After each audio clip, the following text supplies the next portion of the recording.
All right, so Jehoahaz, of course, Jehu did not serve the Lord. So that brings us up. Jehoahaz is the next king appointed over Israel. Now, let's notice there in the first 9 verses of the text. We're 2 Kings chapter 13. For those who might be watching at home, we'll have this on the screen as well as you see now. So, in the 23rd year of Joash, the son of Ahaziah, and this is now still the king of Judah, we use it as a time marker, we find that Jehoahaz, the son of Jehu, he becomes the next king over Israel there in Samaria. And how long does it say there that he reigned? Yeah, he reigned for a good period of time by comparison. He reigned there for 17 years. The thing is, though, in seemingly accord with all other kings of Israel, how was his level of obedience in relation to doing the will of the Lord? Poor, yeah. He did evil in the sight of the Lord, going back to Jeroboam, the original king over the southern or the northern nation there.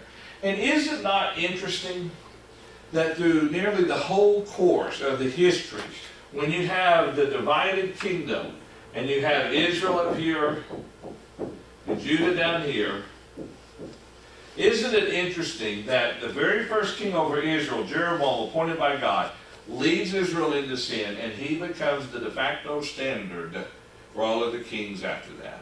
Now, there were some kings that'll do even worse. Ahab, did just horrible things. Jehu comes along and rectifies a lot of things, but still does sin after the manner of Jeroboam. And it just goes back to kind of the old expression, I guess, as so a branch is bent, so it grows, something like that.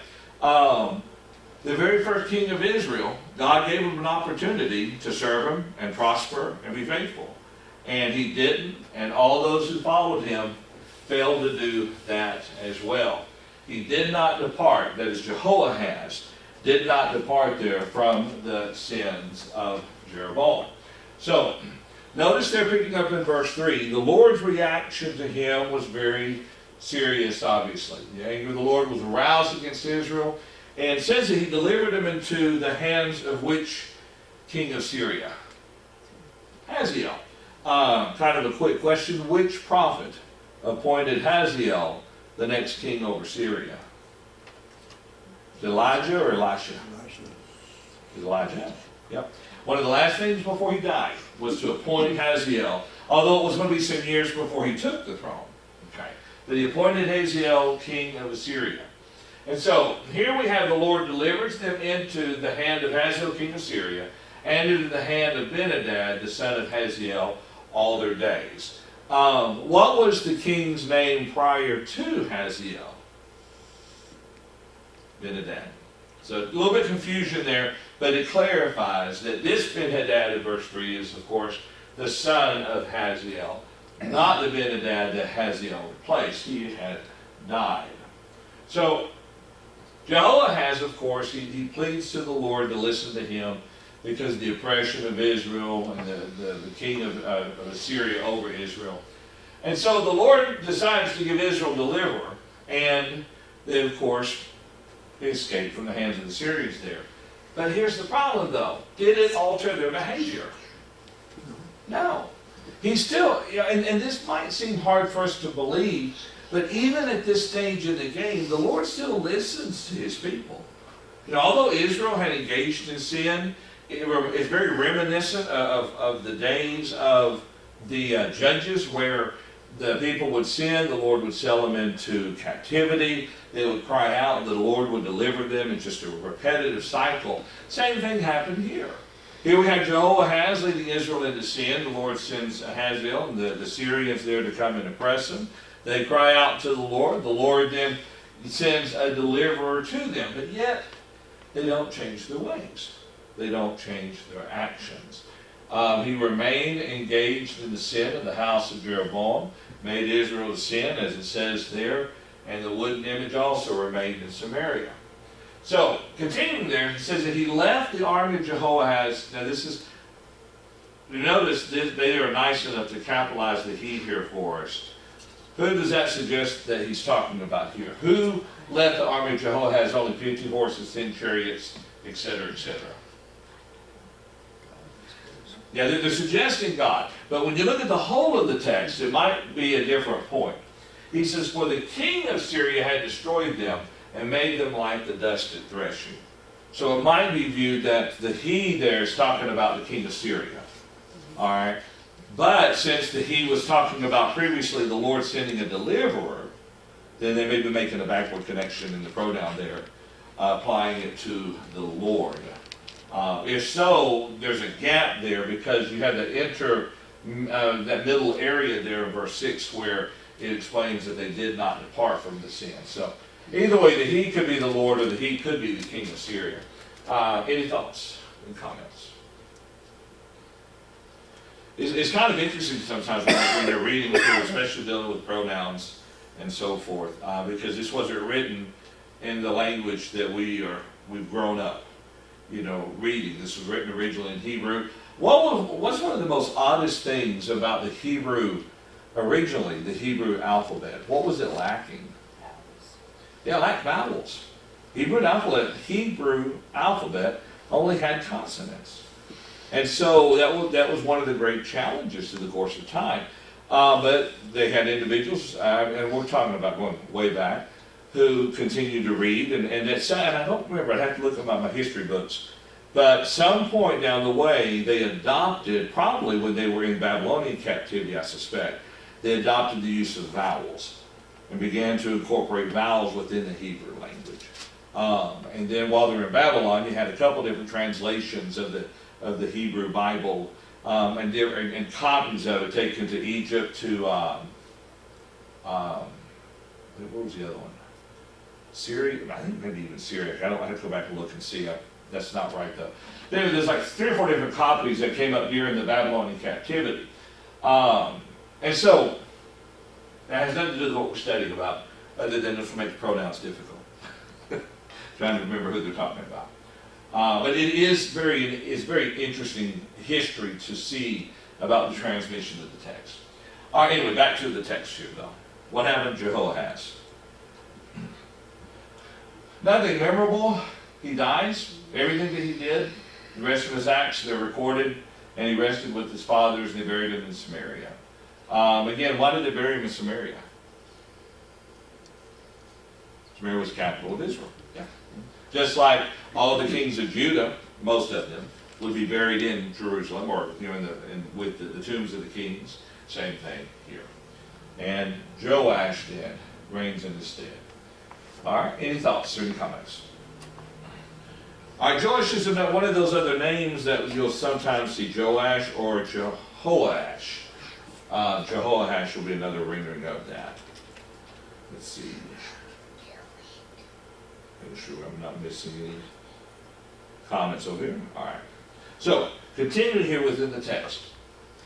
We had 37th year of Joash, king of Judah. Jehoash, the son of Jehoahaz, became king over Israel. And it says he reigns, 16 years in his stead. Remember, Joash is king of Judah. All right. And so, now we have Jehoash becoming king of Israel. And much like his father, and those before him, he walked in the sins of Jeroboam, the son of Nebat, did not change his ways whatsoever. And that's it. Now, at least at this point, the rest of the acts of Joash, and that all that he did, the might with which he fought against Amaziah, king of Judah, are they not written in the book of Chronicles of the kings of Israel? Remember, one of the things we commented on as we started this study is that there are going to be a lot of times where we have very little information regarding the kings of Israel. It's seemingly the kings that we have the greatest information are the ones that had some sort of interaction with the kings of Judah. Think about Ahab and his son. There was lengthy information his 2 sons there that ended up reigning on the throne after him. We have a lot of information about them, but I think it's because of their interaction with Judah. All these other kings, like for instance, who does it say that Joash was battling against? Amaziah. Amaziah followed Joash, king of Judah. Amaziah followed him to the throne, and during the course of that time, Joash fought against Amaziah. I mean, it wasn't many generations back. If we were to back up just a little bit here. All right, go back. Here we have Joash. And then we have Jehoahaz. Well, my brain should have Jeho, we'll call him that. And then before him, we had Jehu. And then before him, we had all the Omri reign. Now here's my point. During the whole Omri reign, Omri, Ahab, and his two sons, they had great ties with Judah. Think about it. Jehoshaphat joined in endeavors with Ahab, and then joined in endeavors with his son Ahaziah, he joined in endeavors with Ahab's son. But when Jehu came and did what God told him to do, Jehu killed everybody, even those who were intermarried with Ahab's family, which included the king of Judah at that time. Why my brain not working proper? Ahaziah, that's it, Ahaziah. All right, so he killed them. And so here's my point. It wasn't maybe one generation back, because you had 17 years, 16 years, and I forgot how long Jehu reigned. So maybe within the span of one generation, they've gone from best friends to now being at war with one another, Israel and Judah. I just thought that was interesting to see. And in the span of maybe 50, 60 years, we've gone from being family ties and getting along to war between Israel and Judah. Any thoughts? Any comments? All right, so let's continue here with this though. What happened to Joash? Nothing great, he just died. That's all the text has for us now. So he rested with his fathers. Then who followed him to the throne? Jeroboam. Okay. Same Jeroboam, the son of Nebat? No. And historically, when you read about Jeroboam in secular writings, they'll oftentimes list it as Jeroboam the second to separate him from the Jeroboam son of Nebat, the first one. But it's simply to identify that he is a different king by the name of Jeroboam. There is no relationship between Jeroboam son of Nebat and this Jeroboam who sat on the throne. Any thoughts? Any comments about this so far? All right, let's see.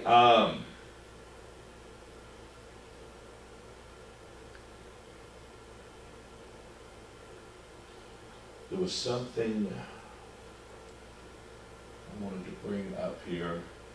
Before we go to Jeroboam, I thought so. There is something. Yeah, look at the outline there under Jehoash. We had missed something here. Not really missed it. I did in the coverage of it. But it's out of order with the events that take place. All right, for instance here. Picking up there in verse 14, we have a situation with Elisha. And Jehoash, he goes to Elisha because of the depleted state of his army. And notice there in verse 14, Joash, king of Israel, came down to him. It's the same Jehoash that we're reading about. Wept over his face and said, "Oh, my father, the chariots of Israel, and the horsemen." All right, remember what we said, that he, whether it be the Lord or the king of Syria, left him with an extreme depleted army. So he goes to Elisha. Elisha, who is sick and was going to die. And he's going to plead with him one more time. And so Elisha, he tells him to take an arrow, or a bow and some arrows. And he said, "Put your hand on the bow." And he put his hand on it. Elisha put his hands on it. He says, "Open the east window." And he opened it. Elisha said, "Now shoot." And he shot. And notice what he says. "The arrow of the Lord's deliverance, and the arrow of deliverance from Syria. For you must strike the Syrians at Aphek till you have destroyed them." Now he tells him to take the arrow and do what with him? Strike the ground. Okay? He doesn't tell him how many times. He says, strike the ground. So he takes the arrow and he strikes the ground 3 times and stopped. Okay. Problem. Elisha was angry with him. He says, you should have struck 5 or 6 times. Now, and so what's going to happen is he'll defeat Syria 3 times, but it won't be enough to utterly destroy them. If he had struck it 5 or 6 times, it would have been enough to have utterly destroyed the Syrians. Any thoughts? Any comments about that? It's one of those odd things. What would have made him strike the arrow more? Or strike the ground more? Anger. Yeah, maybe if he was really angered about it, and now he sees that he's going to be receiving deliverance. Maybe it shows that he really didn't have the necessary belief. You know, I mean, the way you and I are thinking about it, he probably should have. I mean, just, you know, but just 3 times, and that was it. It's interesting. Okay, but we're not yet done yet with him. Like I said, I walked away from his story a little prematurely. I kind of wonder too, if it was maybe a lack of faith, because Elijah had already said, you know, these were the arrows of deliverance in a sense, and so instead of thinking, you know, okay, deliver, maybe he's thinking all 3 times or whatever, you know, a little lack of understanding of how much oppression could come their way. Yeah. It's possible. John, any thoughts? Well, it seems like there's something we're missing here. Not recorded for us? Yeah. Yeah. There may be a backstory to the habit of striking the arrow on the ground. Maybe something that was not recorded for us that would have suggested he would have done more. Oh no. Miss Patty, any thoughts? No, just we didn't necessarily get all the conversation. Right. And that's for certain. That's for certain. I remember as a kid, kind of when you read the Bible, you kind of pictured as that was it. The sum total of conversation, the history of civilization, at least in the lives of these men. But the reality is, this is just part and pieces. You know, there's a lot more conversating. When God talked to Abraham, you read through the life of Abraham, you're studying through Genesis on Sunday mornings there. It seems like God spoke to Abraham, and then, you know, he's talking to Abraham again. And then he has another conversation with Abraham. When you look at those conversations, like 10 years apart, 17 years apart. First one's at 75, and then the next one, I think, is about the time that Ishmael comes along. Some of that bothered us like 13 years. I mean, I had to figure it out at one time. But it wasn't a continual conversation. So without a doubt, we are missing some information there. So there's probably something there that the king would have known, been, you know, something to what Elisha was telling him to do. Elisha expected him to hit it more. You know, Elisha said, he got angry with him. You know, why he only stopped at 3 times was inexcusable. Deliverance would have come had he just done 5 or 6 times. I think the answer lies in verse 17. Verse 17. Yeah. All right, go ahead. He talks about the era of the Lord's deliverance and the era of deliverance from Syria. For you must strike the Syrians at Aphek till you have destroyed them. Okay. When he struck the ground only 3 times, it would suggest that, okay, I'm going to attack them, and hopefully this gets the job done. If you're going to totally destroy an enemy, you're going to over-excel. Mm-hmm. You're going to, in today's army and everything, you would use the Air Force, you would use the Navy, you would use everything to make sure that everything was totally destroyed. Okay. That's the symbolism of the 5 or 6 times. He would overdo it to make sure that he had succeeded in the battle. But instead, striking 3 times, yeah, he's going to attack them. And if you go down to the latter part of chapter 13, he's going to attack them, but he's not going to get the job done. Right. That's true. That's true. That's a good point. Any other thoughts? Any thoughts? Okay. So, needless to say, Elisha, as we said, was angry. because he didn't take the opportunity provided to him by the Lord. And verse 20 there, Elisha died, and they buried him. And notice it just kind of observes there that the raiding bands from Moab invaded the land in the spring of the year. And it kind of followed this way as one of those, well, that's an interesting story. Look at verse 21. So it was as they were burying a man that suddenly they spied a band of raiders, and they put the man in the tomb of Elisha. And when the man was let down and touched the bones of Elisha, he revived and stood on his feet. So it's an interesting story, yeah, to say the least.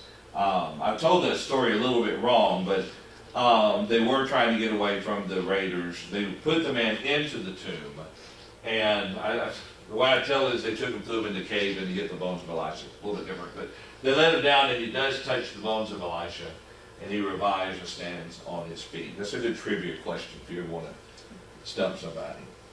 I knew a preacher one time, and this story was just one that just stuck in my mind. I was just started out preaching and referenced that, and he's like, "Where's that say that in the Bible?" That's well, I'll need to find it. It's an Old Testament story. I've never heard that before. And then you knew the preacher. That's pretty accurate reference. Yeah, you sound just like him.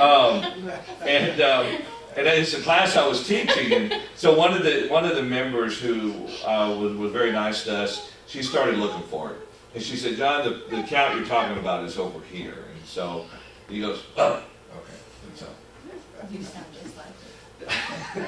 that's what I'll be like when I'm like 75 or Yeah, something. maybe so. I'll be that way. All right. Thoughts or comments? All right. So let's continue here. So does oh. this ever tell how long Jeroboam reigned? I never could find it. Well, here's the thing. We haven't technically got to Jeroboam yet. Oh, that's what's never told. See, Okay. and this is what messed me up with first. Because there's Jeroboam too, right? Yeah, Jeroboam too. Yeah. Well, what happened was as the text goes along, it gives us the death of Jehoash, and this is Jeroboam's the next king. But then it jumps back and talks about Elisha's death and this stuff right here. I was like, Yeah. okay. Yeah, that was, yeah. Now, let's see. Let's continue here. All right. Again, we've got to make sure we keep in context who's talking about who. Jehoash, king of Syria, he oppressed Israel all the days of Jehoahaz. Look what the next verse says. But the Lord was gracious to them and had compassion on them and regarded them. Now this is interesting. Because of why? Because of his covenant with Abraham, Isaac, and Jacob. Would not yet destroy them or cast them from his presence. Now, we forget sometimes when we talk about the divided nation, we look at Israel as the outcast, the ones that have willingly walked away from the Lord. But the Lord still cares for them. And they're still descendants of Abraham. And so he's still going to take care of them up until a certain point. And then they'll be cut off for good as a physical nation. Well, he took care of Edom, too, against Israel, or wouldn't allow Israel to attack because he had made a promise to Ishmael. That's right. That's exactly right. And they were family, and so he was honoring, I forgot about that, that's right.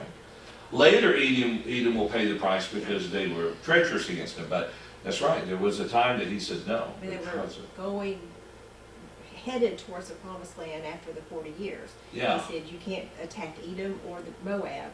That's right, I forgot about that. Edom was the descendants of Esau. Edom?